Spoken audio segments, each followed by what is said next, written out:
Nobel শান্তি পুরস্কার পৃথিবীর সবচেয়ে মর্যাদাপূর্ণ স্বীকৃতি। আর এবার সেই পুরস্কারের জন্য প্রস্তাব করা হলো যুক্তরাষ্ট্রের প্রেসিডেন্ট ডোনাল্ড ট্রাম্পের নাম। হ্যাঁ, ঠিকই শুনছেন, ইরান যুদ্ধবিরতি নিশ্চিত করার জন্যই তাকে এই মনোনয়ন।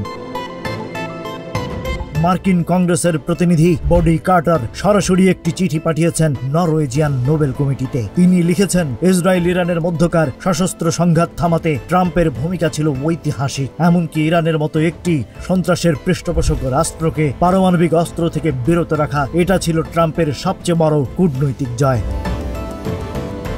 কার্টার আরো বলেছেন, শান্তি চুক্তি বাস্তবায়নে ট্রাম্পের প্রভাব ছিল অত্যন্ত গুরুত্বপূর্ণ। তার নেতৃত্বেই নোবেল শান্তি পুরস্কারের আদর্শকে বাস্তবে রূপ দিয়েছে শান্তি, যুদ্ধ প্রতিরোধ আর আন্তর্জাতিক সম্প্রীতি।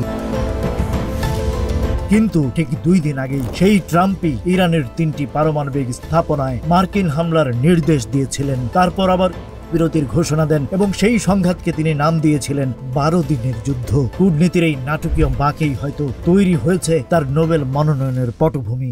মার্কিন এই প্রেসিডেন্ট কি সত্যি নোবেল পুরস্কার পাবেন, নাকি এই মনোনয়ন ঘিরে শুরু হবে নতুন রাজনৈতিক বিতর্ক? সেই প্রশ্ন রয়েই যাচ্ছে। Rajib Raihan, news flash 71।